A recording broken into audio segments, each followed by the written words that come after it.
Saudações! É, eu sempre leio a seção de comentários aqui do YouTube e teve um comentário que fez com que eu que ficou na minha cabeça desde o último vídeo que eu postei. Como eu disse, eu sempre leio ah, quase a totalidade dos comentários, o canal é pequeno, então tem essa vantagem. E o comentário que eu acho que vale a pena partir dele por uma série de questões que estão ligadas e conectadas aos últimos conteúdos aqui do canal. E o comentário é que MGTOW está salvando vidas, né? Então a filosofia MGTOW, apesar de que, para ser muito sincero e honesto, eu acredito que, por definição, MGTOW não pode ser uma filosofia, mas isso é papo para um outro dia. Tem gente que considera uma como uma filosofia de vida, quando na verdade a única coisa que, assim como o pessoal fala do movimento da real, né, e tudo mais, que que na verdade é só uma nova maneira de dizer que você é um solteirão convicto, né? Então a figura do solteirão convicto, ela não é tão nova assim, né? Ela tá aí há bastante tempo. Então eu sempre comento de que tudo isso que nós estamos vivendo agora, a humanidade já viveu de outras maneiras e de outras formas anteriormente. E inclusive nós já tivemos movimentos de liberação sexual que eram similares ou, assim, em alguns contextos até com maior libertinagem do que os de hoje. Bom, dito isso, eu acho e assim, eu acho interessante por que a forma como foi colocada, que o MGTOW está salvando vidas. Bom, talvez e eu fiquei realmente me perguntando, né, por que isso ressoa de maneira tão forte com as pessoas, né, com os homens que já sofreram alguma coisa ou que estão tendo dificuldades com seus relacionamentos ou que enxergam para a sociedade e acham que nessa sociedade não vale mais a pena se relacionar com mulheres, né, ou enfim. E e realmente me fez pensar, me fez formular algumas ideias. E a conclusão que eu cheguei, ela não é uma. O que eu tenho até agora, né, o que eu consegui perceber até agora, e pensando durante essa semana, é que o que essas pessoas. O motivo pelo qual essas pessoas, muitos MGTOWs, né, sentem que podem estar se sentindo assim, que o movimento está salvando vidas, ou seja, que se não fosse por isso, né, talvez muitos homens talvez estivessem se suicidando. Eu não é a conclusão óbvia e imediata, né, de que MGTOW está salvando vidas porque a vida dessas pessoas que se tornaram MGTOWs antes era miserável. É porque a mensagem, além de ser muito simples, fazer parte, conhecer outras pessoas que pensam dessa maneira e que enxergam a realidade dessa maneira, talvez seja reconfortante. E isso faz com que essas pessoas se sintam acolhidas num grupo, né, que compartilha das suas ideias, ou seja, aquela ideia de que, assim, olha, eu acho que eu não tô maluco, porque não sou só eu que estou vendo isso, né? Então, essa é a minha primeira impressão pensando sobre isso. Se você tem alguma opinião sobre o porquê exatamente por que o movimento que a filosofia MGTOW estaria, porque eu não posso falar movimento, porque já reclamaram comigo que MGTOW não é um movimento, mas por que o MGTOW estaria, por que algumas pessoas, por que alguns homens sentem que o MGTOW está salvando vidas? Por essa questão do divórcio, porque muitos, ou seja, porque você se casaria e teria sua vida destruída num divórcio. Eu sempre comento que isso não é verdade. Meu pai não teve a sua vida destruída nos 2 divórcios que ele teve, então nem sempre isso é verdade, né? Às vezes é até ao contrário. Mas, enfim, deixa a sua opinião aí nos comentários. Mas uma outra coisa que eu tinha ficado.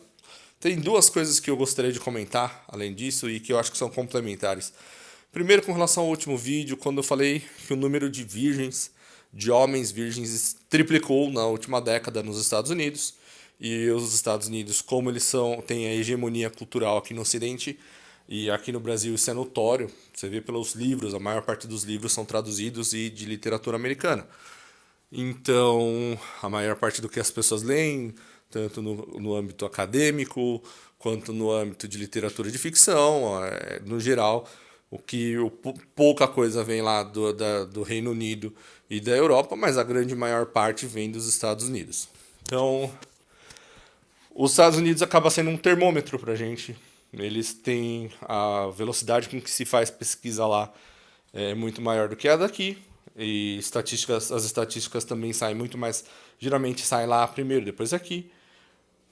Então não dá para dizer que essa é a realidade, seja a realidade brasileira, muito pelo contrário, assim, os dados dos americanos com os brasileiros, eles são bem diferentes, por exemplo, com relação ao número de divórcios.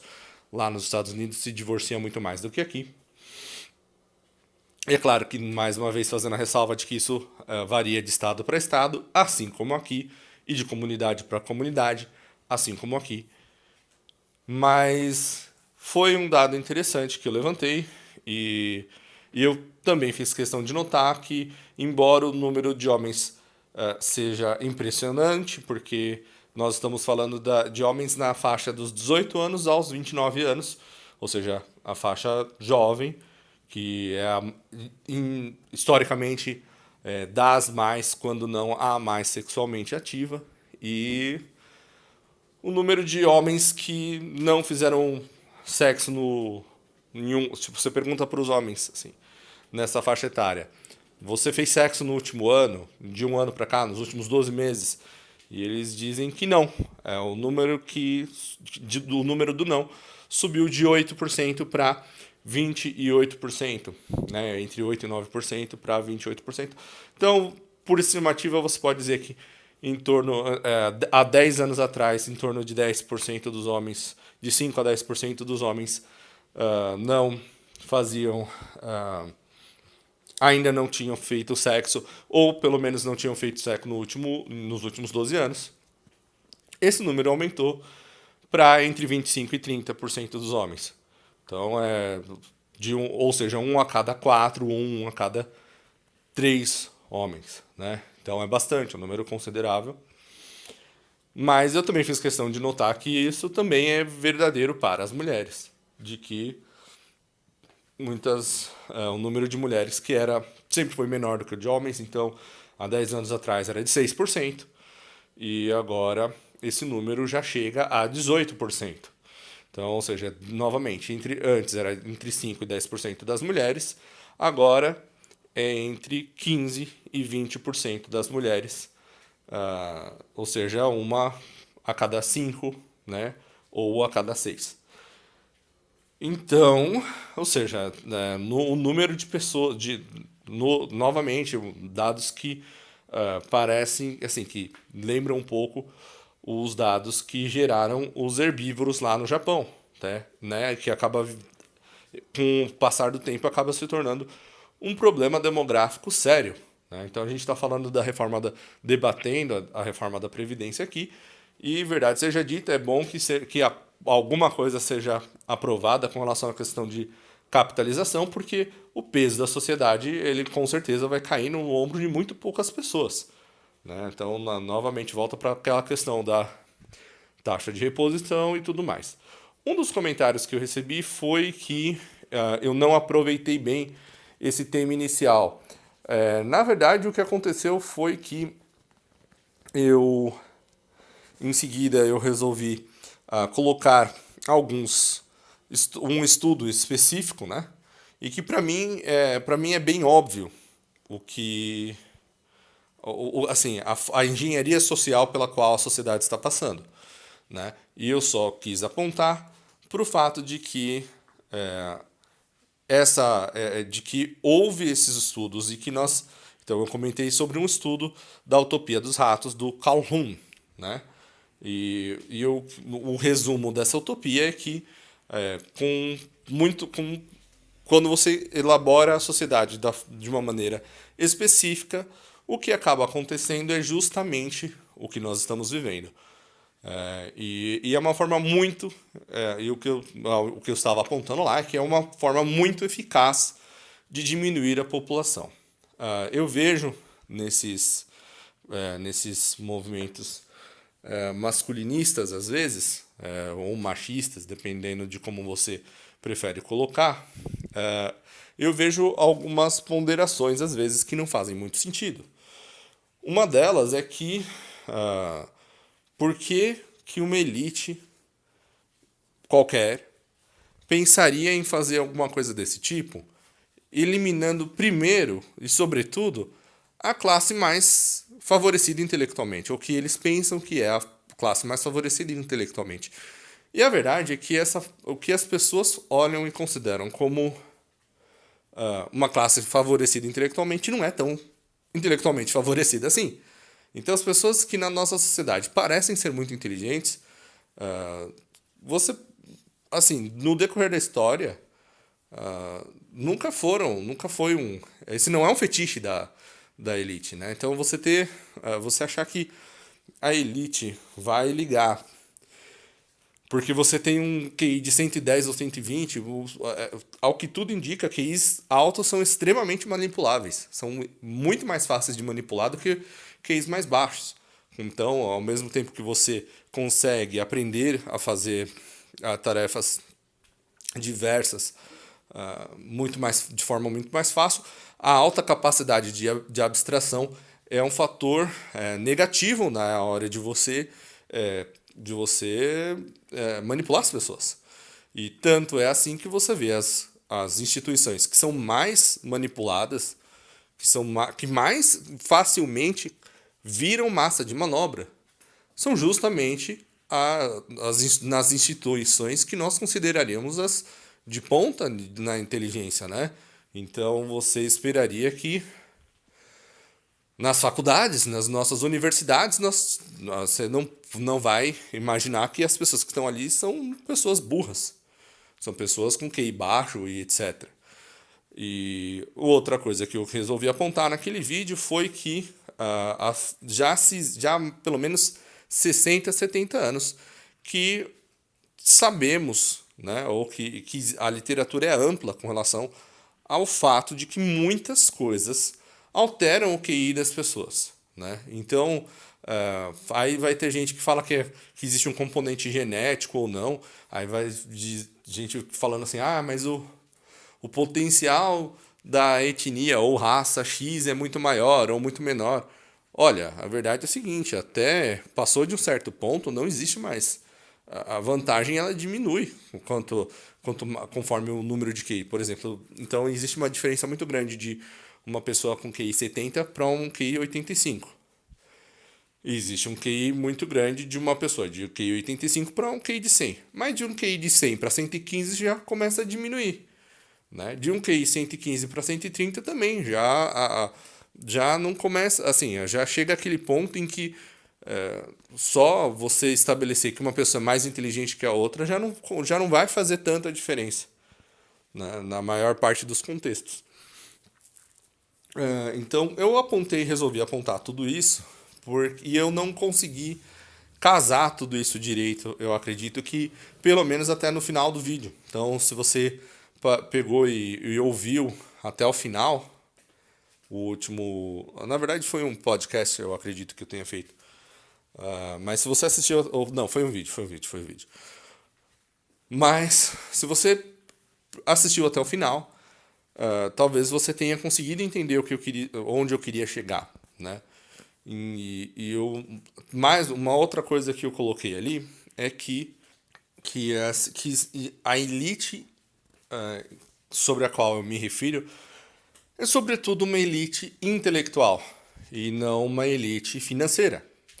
Que historicamente a elite financeira ela não é a que está por cima, no topo da hierarquia. E isso é absolutamente verdadeiro, né? Então tem muita gente hoje em dia que... E eu falo isso com uma certa...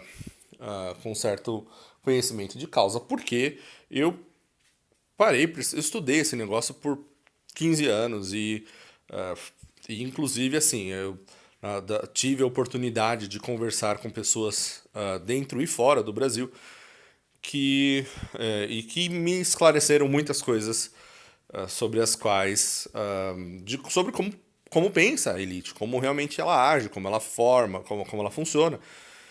E, e a verdade é que, historicamente, quem manda no mundo é uma elite intelectual que tem o controle sobre quem possui as armas, né? Ou seja, quem é a elite intelectual por trás dos governos. E isso tem sido assim no decorrer de pelo menos 3.000 anos, 4.000 anos, provavelmente desde sempre, né?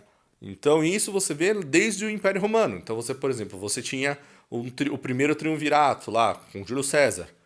Um deles era Crassus, que era o homem mais rico de Roma, né? E o que aconteceu foi, ele tinha lá um acordo com Júlio César. Júlio César era o cara que comandava as massas, né? E o Júlio César mandou ele fazer uma conquista lá, como general,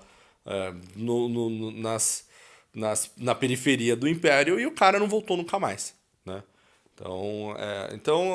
Assim, você adquirir e possuir riquezas não é uma garantia de poder, e aí tem muita gente que fala hoje em dia sobre os Rothschilds, né?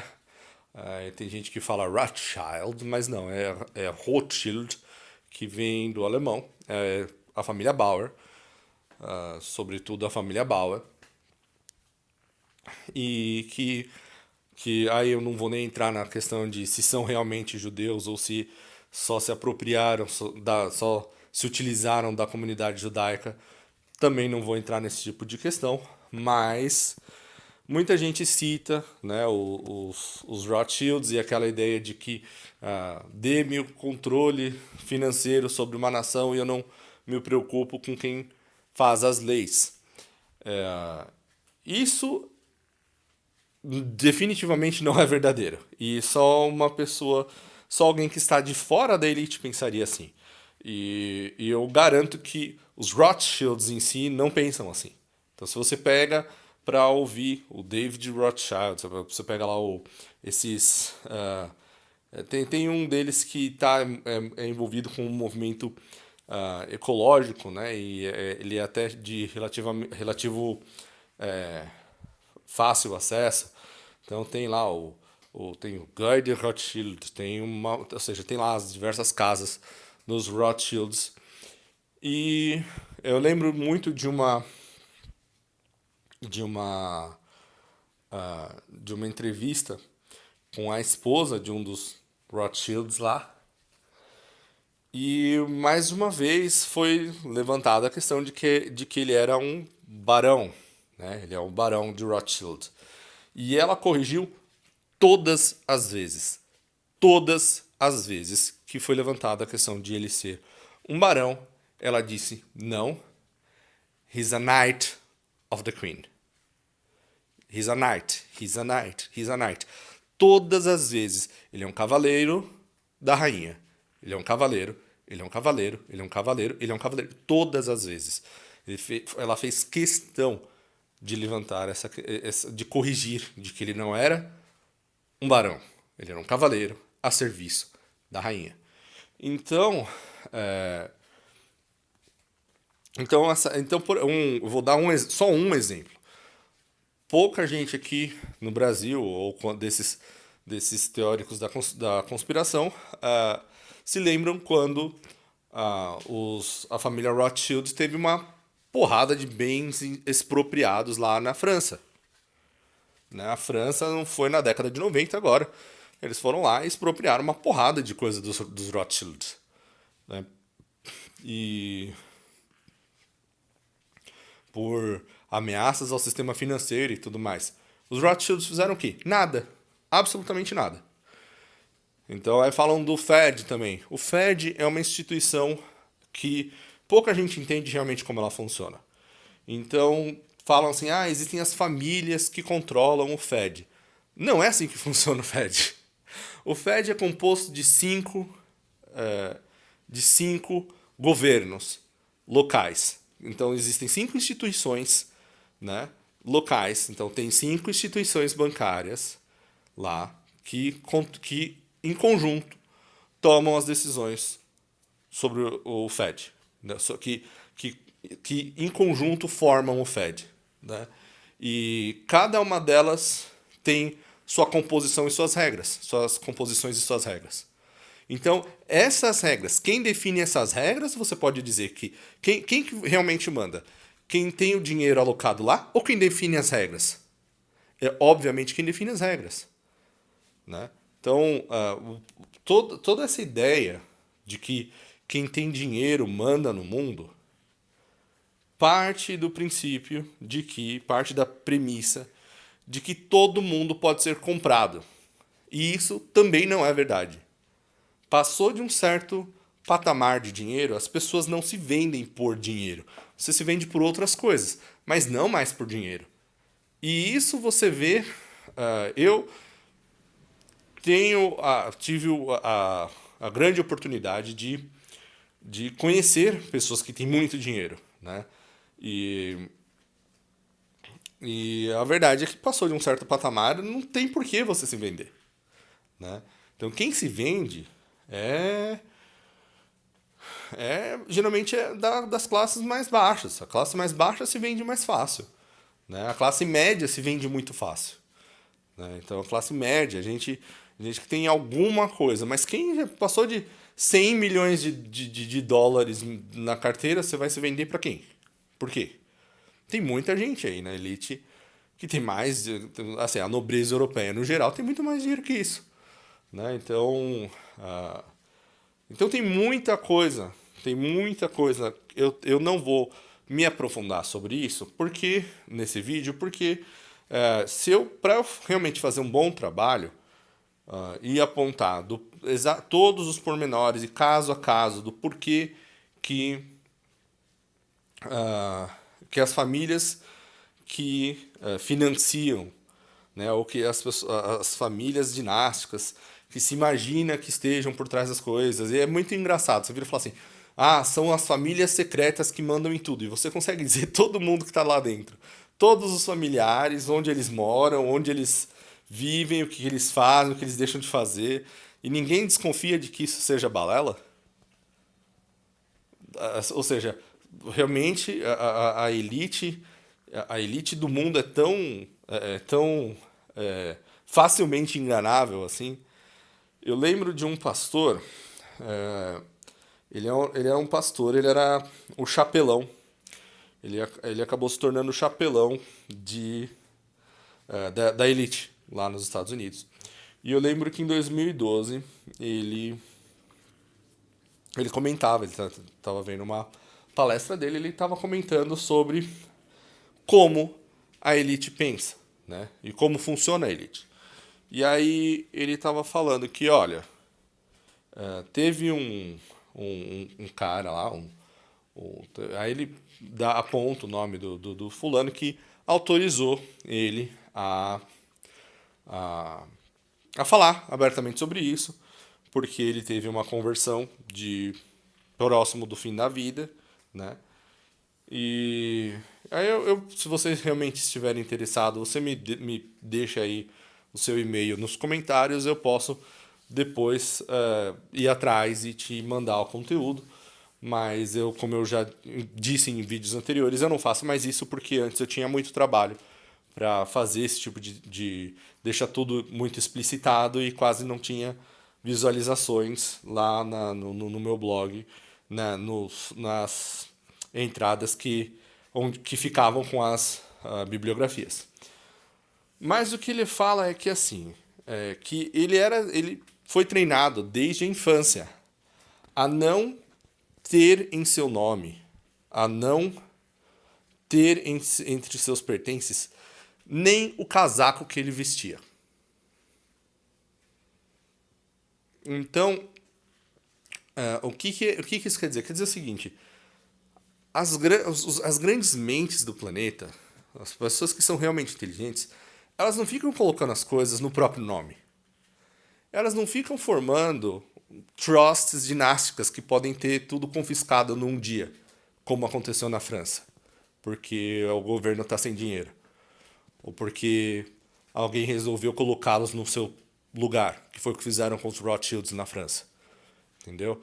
Então, ou lá na Inglaterra também, na Inglaterra você vê mais de uma vez em que a família Rothschild teve que abrir mão de coisas. Eles abriram mão de coisas, né? E ninguém abre mão, assim, uma família, se fossem realmente os donos do mundo, eles não seriam intimados por nada, nem por ninguém, né? Então eles estão no meio lá, estão, claro que tem muito dinheiro, então eles estão no meio, fazem parte de uma elite financeira, mas achar que eles mandam no mundo assim, é muita soberba às vezes, né? De você achar que você é um pesquisador tão fantástico que só aquilo que é absolutamente aparente é realmente a verdade do assunto, né? Então, é aquela ideia de que, por exemplo, você tem perto de Denver, da área de Denver, eu vou só me estender mais um pouquinho, você tem lá uma área em Denver, ali, perto de Denver, que é uma base militar nos Estados Unidos. E nos arredores dessa base existe um lago. E nesse lago você tem um condomínio fechado. E existe uma porrada de mansões ali. E aquelas mansões são para os generais. Os generais, eles não têm nada ali no nome deles. Mas são mansões que estão ali à disposição deles. Então, esse é só um exemplo que eu tenho para dar de como você pode.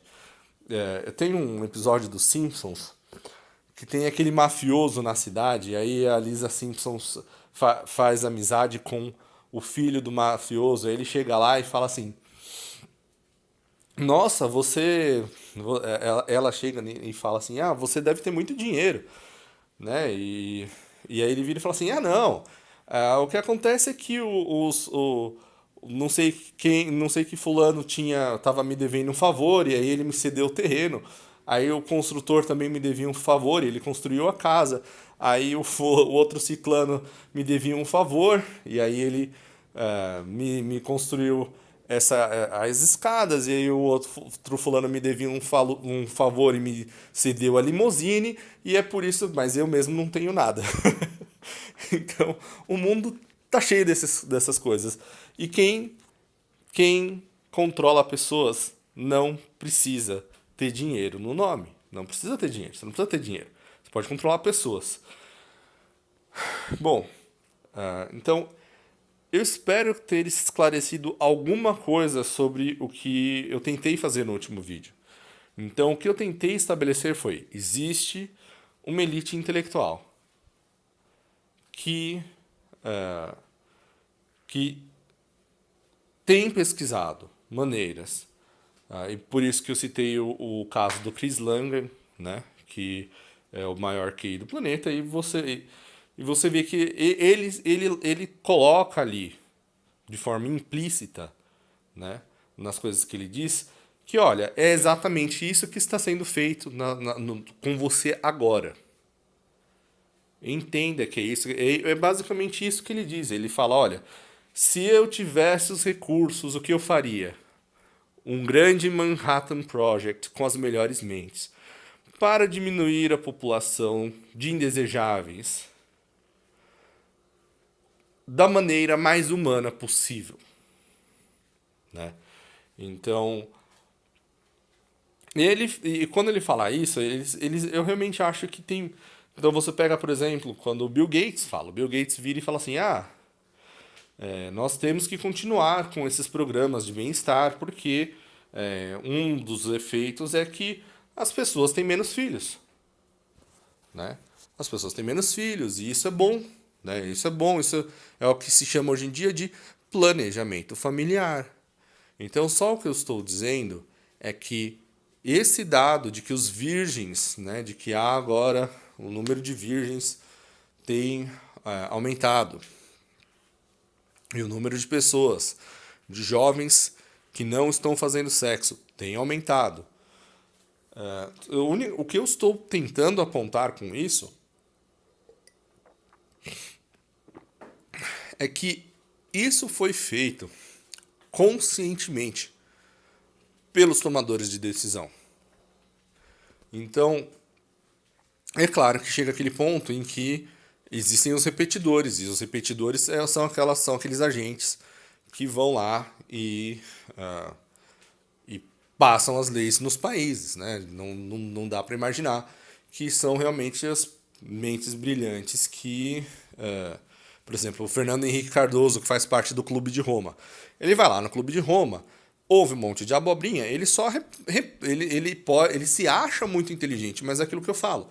Um cara que as pessoas com QI alto, elas são facilmente manipuláveis através do ego, através da ideia de que por elas serem mais inteligentes, elas devem comandar.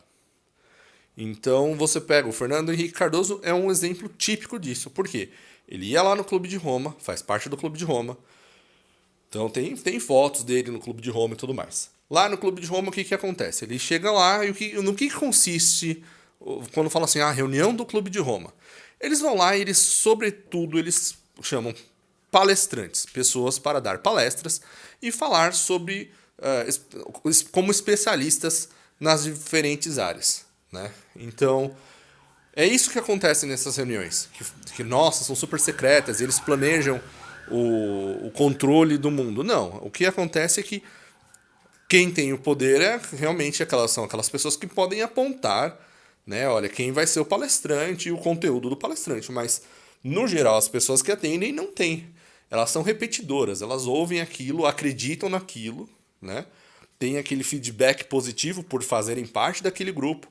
Aí voltam para os seus países, como é o caso do Fernando Henrique Cardoso, e coloca na agenda uma porrada de leis, uma porrada de iniciativas que se transformarão em leis e que farão parte da cultura, né? E aí a classe jornalística é uma grande repetidora desse tipo de coisa, né? Então joga as ideias no meio acadêmico, que é outra classe que compra todas essas ideias, né? Facilmente. E isso já faz bastante tempo, pelo menos uns 500 anos, 600 anos que é assim, né? Então, infelizmente, boa parte das universidades foi corrompida já há séculos, né, através desse tipo de sistema, né? Então você vê as universidades foram, é claro que muita coisa boa saiu de lá, mas muita porcaria saiu de lá também e continua sendo assim. Então tudo isso para colocar o fato de que quando a gente fala de que dessas estatísticas, né, e de que o número de pessoas, eu vejo gente no movimento masculinista comemorando, né, e eu não vejo muitas razões para comemoração, né. O que eu vejo são razões para entristecimento, sobretudo, e para reflexão, né? Então, por exemplo, quando você vira e fala assim, o movimento está crescendo, mas você tem que entender que o movimento está crescendo, talvez eu aceito que pode ser a melhor solução para alguns indivíduos, que são aquelas pessoas que já sofreram, que já se casaram, já se separaram, né? E passaram o pão que o diabo amassou, e essas pessoas realmente, eu entendo o homem que tem lá seus 50, 60 anos e chegou nessa conclusão de que ele deve ficar sozinho. Eu acho que muito provavelmente ele deve ficar sozinho mesmo, né? Mas quando ele chega aos... Mas quando você pega pessoas nos 20, 30 anos, né, é uma tragédia. Se uma coisa é você lutar pelas leis, uma coisa é você lutar para que elas sejam mais justas, outra coisa é você achar que isso é realmente um dado que vai trazer boas coisas para a sociedade. Eu não acredito que isso seja verdade, que isso seja verdadeiro. O peso da sociedade começa a ficar muito alto, né? E o que aquela experiência da utopia dos ratos mostra é que quando chega nesse estágio, e esse estágio é o estágio dos belos, né? The Beautiful Ones. Então, se você não sabe do que eu estou falando, eu recomendo que você ouça esse último vídeo. Então, quando chega nesse estágio dos Beautiful Ones, dos belos, geralmente já não tem mais volta. Quando esse número passa a se tornar a maioria, então quando chega, por exemplo, você imagina que essa progressão continue e daqui a 10 anos nós tenhamos 50% dos homens, por exemplo, sem fazer sexo e 30% das mulheres, ou 35% das mulheres, sem fazer sexo. Ou seja, se são pessoas que não estão fazendo sexo, são pessoas que não estão se casando, são pessoas que estão vivendo só um mundo idealizado ou um mundo virtual, um mundo longe do mundo real. E quando chega nesse ponto, como é que você vai ensinar para essas pessoas, ou como é que você vai falar para as pessoas que que existe uma forma de voltar para a sociedade, que existia uma outra maneira de se viver e que é possível que se retorne a ela, né? Como é que você chega nesse ponto de que existe uma forma que uma forma de viver, de se viver, que é anterior àquela que aquela pessoa está vivendo e que funciona? Nós não temos uma solução óbvia para isso, né? O que aqueles experimentos demonstraram todas as vezes que eles foram tentados, né, é que chega um ponto em que é irreversível. E o mesmo acontece na história. Como eu disse, quando você pega historicamente, nos últimos 3.000 anos, quando a taxa de nascimento de uma sociedade fica abaixo da taxa de reposição, ou seja, quando chega a 1,9, não há registro histórico de uma sociedade que tenha se recuperado desse ponto. Elas somem todas as vezes, né? Então o Ocidente está chegando nessa taxa. E fala-se muito da China, mas a própria China também não está muito bem. Você pensa que é uma sociedade que tem uma taxa de nascimento de 1,6, 1,5, 1,6, e que um terço dos homens não consegue arrumar uma parceira, né? Então, o que você faz com uma sociedade assim? Para onde vai essa sociedade? Obviamente, o peso daquela sociedade vai cair em cima de si. Pode, em termos históricos, talvez não seja assim, nas nossas vidas, porque a gente analisa a história dos últimos séculos, e foi o que eu disse num vídeo anterior também. A gente olha num período de 100 anos em um parágrafo. A gente não para pensar, nossa, como deve ter sido aquelas 3, 4 gerações ou mais que viveram esse período, né? Como devia ser a impressão para eles, né? Então, é o que acontece com a gente. Quando você para pensar que talvez esse seja um processo longo, que demore 100 anos, mas é um processo que está lá. Então, é por isso que é importante, e eu me sinto numa missão importante, de manter uma tocha da civilização ocidental acesa. E aí falam assim, ah, mas você é só uma pessoa, você é muito pequenininho, né? Você está sendo muito idealista. E na verdade não, é a melhor maneira de se viver. Eu não sei por que as pessoas acham que eu estou sendo idealista, quando eu estou vivendo o sonho. Eu estou vivendo a melhor maneira de se viver. E o que eu tenho para dizer é justamente isso, que sexo é bom. Deus fez o sexo e o sexo é bom, né? Você ter uma companheira que está disposta a ficar do seu lado, eu acho super gostoso. Eu gosto, eu acho bom. Eu não, sabe? E aí também tem essa questão de que o fato de foi levantado em vídeos anteriores aí. Teve comentário que falou que, ah, não, mas ela só está com você, apesar de você ter menos dinheiro, você tem pouco dinheiro e tudo mais. Você é contador, então ela sabe que você tem um bom futuro pela frente. É, olha, eu acho que, bom, ainda que fosse um caso desses assim, é um baita do investimento que a guria tá fazendo, né? Então, se você realmente conseguiu achar uma guria que vira pra você, olha pra você enquanto você é pobre, paupérrimo, e ela vira pra você e fala assim: Não, eu acredito em você, acredito que você vai ser um bom pai, acredito que você vai ser um bom marido, acredito que você tem um bom futuro pela frente, e enquanto esse futuro não vem, eu vou ficar aqui dividindo pão com mortadela com você. Se você, meu, eu não sei onde que tá a parte ruim, honestamente. Ainda que fosse um caso de um interesse, um golpe do baú às avessas desses, sabe? Em que a guria tem mais dinheiro do que você, ou em que você tá na pobreza absoluta, assim, tipo, você não tem nada para oferecer e absolutamente nada, não tem carro, não tem uma moto, não tem nada e a guria tá do seu lado, né? Eu lembro sempre, eu tô péssimo para nomes hoje, também são 5 horas da manhã.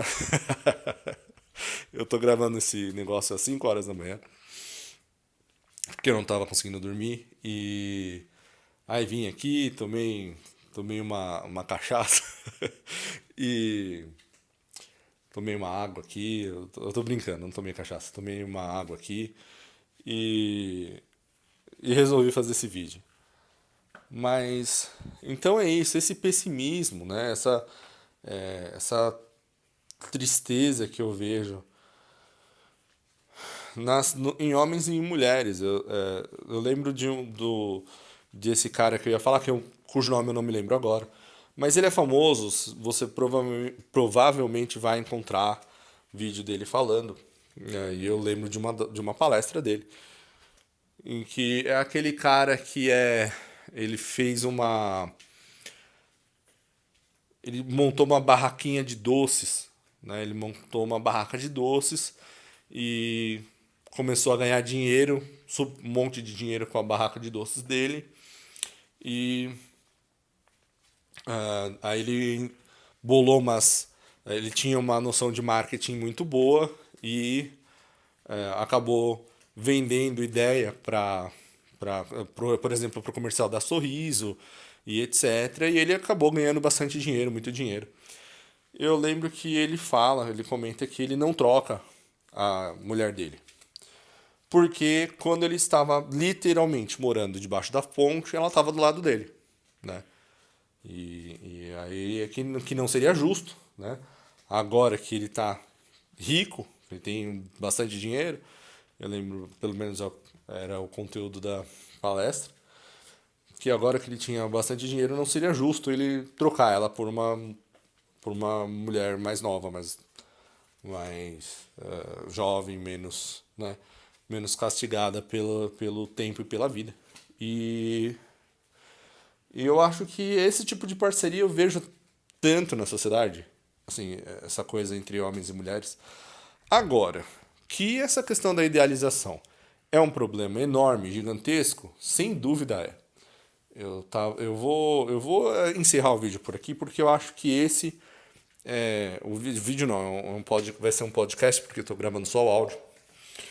Mas eu vou fazer o seguinte, eu vou parar e eu vou continuar falando, mas vou postar como um outro áudio porque eu acho que é um outro assunto já. Na verdade, a minha ideia que era dar uma esclarecida fazer ponderações sobre o último vídeo. Eu não sei se eu acabei esclarecendo mais coisas ou se eu acabei deixando as mais confusas. Mas é muito difícil porque apesar desse áudio ser longo, o tanto de informações que eu tenho para passar sobre o assunto é tão grande que eu, na verdade, não deveria estar fazendo esse áudio. Eu deveria estar escrevendo um livro sobre isso. Porque. E eu tenho já outros livros que eu tenho para finalizar. Dois que eu tenho que correr para finalizar, na verdade. E então eu não sei quando que eu vou ter tempo para parar e realmente e colocar o que eu sei no papel, porque eu acho triste que as pessoas achem, por exemplo, eu sou um grande investidor. Isso acontece também. Então, às vezes aparece um cara que vai lá e estabelece as conexões. Fala assim, não, o cara. Mas vê só, o cara está financiando os dois lados. O fato de você financiar os dois lados não quer dizer muita coisa. Vou dar um exemplo. Eu vou investir na Bolsa de Valores. Aí tem duas empresas concorrentes lá. Então, pega de qualquer setor. Pega do setor de energia, por exemplo. Ou do bancário, que é mais fácil. Nada te impede de comprar ações de Bradesco e de Itaú. Olha, eu acredito que o setor bancário vai continuar crescendo. Acredito que as duas empresas têm boa governança. Os dados são sólidos, são bons. São concorrentes. Eu não sei qual dos dois que vai despontar qual dos dois que vai assumir a liderança, que vai tomar as melhores decisões nos próximos 5, 10 anos. Isso eu não tenho como prever. Ou se vai mudar alguma coisa na diretoria daqui até lá, isso eu não tenho como prever.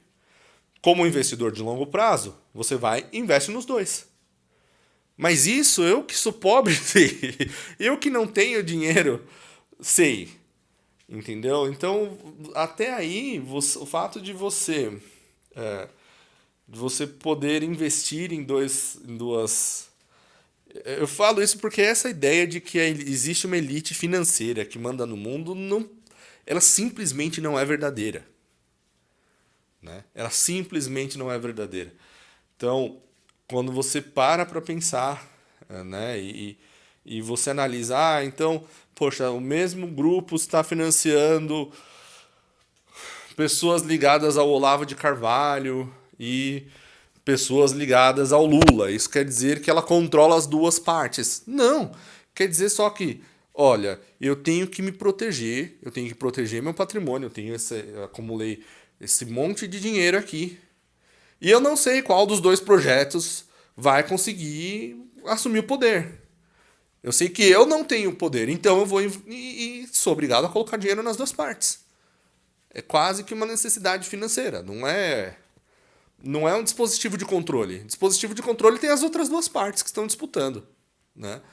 Então, dispositivo de controle você só tem se você puder criar ela do chão. Então, se você puder criar esse movimento do nada, mas isso é muito difícil de fazer, né? Quantas pessoas podem ser o Lula? E quantas pessoas podem ser o Olavo de Carvalho? Qual o preço de você...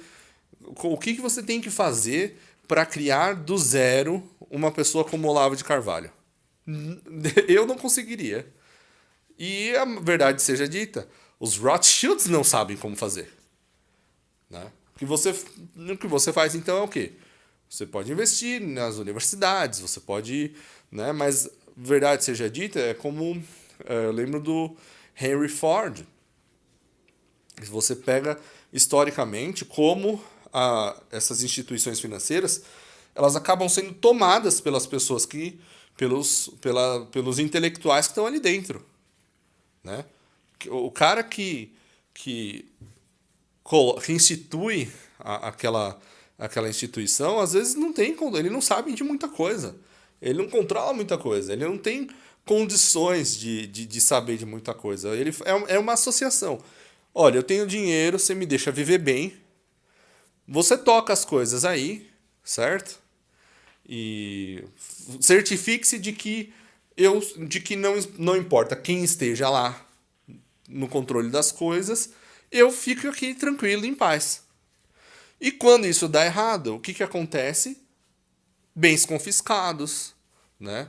Fortunas inteiras que são desfeitas do dia para a noite. O Putin fez isso a rodo lá na Rússia, né? Quantos oligarcas russos o Putin não varreu para debaixo do mapa num estalar de dedos? Bilionários, fortunas gigantescas, que num estalar de dedos do cara que está lá politicamente no controle, politicamente no comando, no estalar de dedos, aquela fortuna some. Você manda o exército confiscar tudo, né? Você tem lá os seus comparsas no judiciário, cujo dinheiro não tem como comprar, porque o Estado tem infinitamente mais dinheiro do que qualquer bilionário aí. Então é isso, assim que funciona, né? Então eu não vou ter tempo para falar muito mais sobre isso nesse vídeo. Então eu vou ser humilde e vou colocar esclarecimento, um adendo sobre como título, só um adendo sobre o último vídeo. Não era a minha intenção original quando eu comecei a fazer esse podcast. Minha intenção era ser um pouco mais claro, mas é muito difícil. Eu vou colocar mais uma vez que eu tenho muita dificuldade de colocar nesses áudios e nesses vídeos, colocar de maneira clara e simples as informações que eu tenho. Porque muitas vezes eu vou lembrando de coisas eu posso citar isso, eu posso citar aquilo como exemplo e vai fazer sentido. E aí eu termino isso e aí de repente quando eu vou ver, eu olho para trás e falo, não, realmente ficou uma bagunça, né? Justamente porque uma coisa vai puxando a outra e nem sempre, e tá muito claro para mim às vezes, porque eu tenho toda a informação na minha cabeça, mas obviamente não está claro para quem está me ouvindo. Então esse é um problema, esse é um defeito que eu tenho e que eu espero resolver, e aprendendo e melhorando cada dia mais para entregar um conteúdo mais claro, mais direcionado a vocês. Mas, enfim, eu vou encerrando por aqui. Então, então volta para aquela questão. Eu acho que nós estamos sendo frutos de uma engenharia social e que foi elaborar, é sobretudo um movimento que foi elaborado por uma intelectualidade, né, um grupo de filósofos mortos, né, com aquela ideia de que todos nós somos influenciados nós temos as nossas vidas ditadas por filósofos mortos. E eu acho que esse é um caso, né? E eu acho que eu entendo o porquê que é tão atrativo para as pessoas, o porquê que é tão atrativo para os homens a ideia de você se tornar um MGTOW e a ideia de que o MGTOW salvou a sua vida.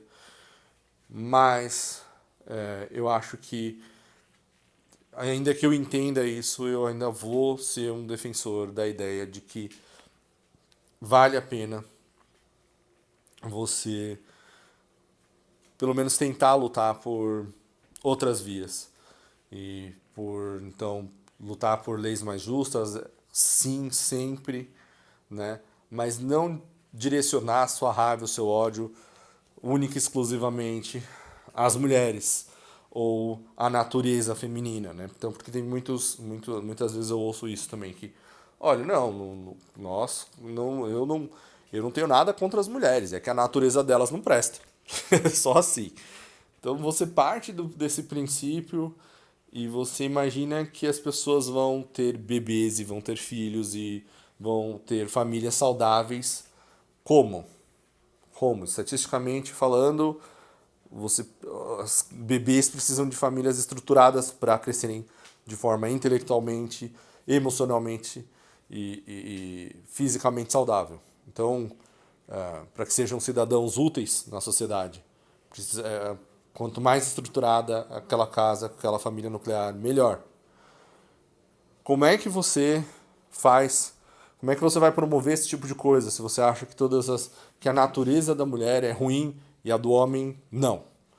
Ou que a natureza da mulher é ruim e a do homem talvez também seja, mas aí você não sabe, mas que elas são incompatíveis, né?